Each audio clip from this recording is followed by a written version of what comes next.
உலக மயக்கம்.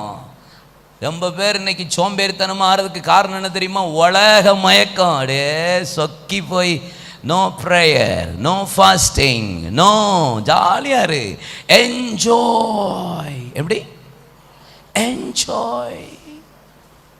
ஜாலியாக அனுபவிங்கப்பா. இயேசு சிலுவையில் எல்லாம் முடிச்சிட்டார் எனக்காக.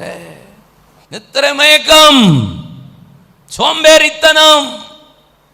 பிசாசு என்னத்தை செய்வான்? ஒரு பாஸ்டர், ஒரு ஊழியக்காரன் எப்படி இருக்கணும்? இரவின் பனியும் பகலின் வெயிலும் என்னை பட்சித்தது, இரவின் பனிக்கும் பகலின் வெயிலுக்கும் என் மந்தையின் மீது நான் கவனமாயிருந்தேன். ஆதியாகமம் 30ஆம் அதிகாரத்தில் அங்க யாக்கோபு ஒரு மேய்ப்பனுடைய ஸ்டேட்மெண்ட்.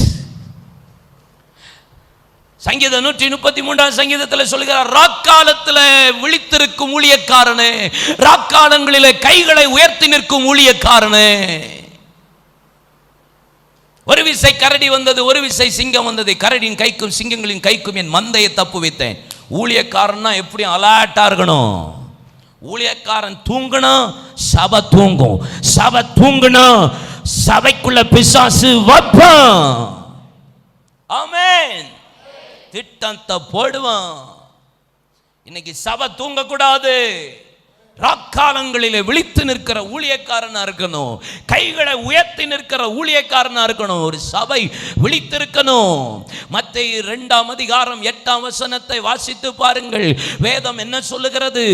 மேய்ப்பர்கள் வயல்வெளிகளிலே ராக்காலங்களிலே தங்கியிருந்து தங்கள் மந்தையை மேய்த்து கொண்டிருந்த போது தேவ தூதர்கள் தரிசனமாகி, இதோ உங்களுக்காக ஒரு நற்செய்தி, தாவீதின் ஊரிலே கிறிஸ்து என்னும் இரட்சகர் உங்களுக்காக பிறந்திருக்கிறார்.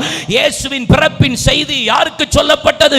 எந்த சபையின் மேய்ப்பன் ராக்காலங்களிலே வயலாகிய சபையை, மந்தையை காத்து கொண்டிருக்கிறான் அவங்களுக்கு தான் இனி இயேசு வெளிப்பட போகிற செய்தியையும் எந்த சபை விழித்திருக்கிறது அந்த சபைக்கு தான் கர்த்தர் பேசுவார். அல்லேலூயா. சோம்பேறிக்கு கர்த்தர் பேச மாட்டார். சோம்பேறிக்கு ஆண்டவர் வெளிப்படுத்த மாட்டார். நித்திரை மயக்கமா இருக்கிற சபைக்கு கர்த்தர் இடைபட மாட்டார். அவர் வர்றது எப்ப வருவார்? திருடனை போல வந்துட்டு போயிருவா. அல்லேலூயா.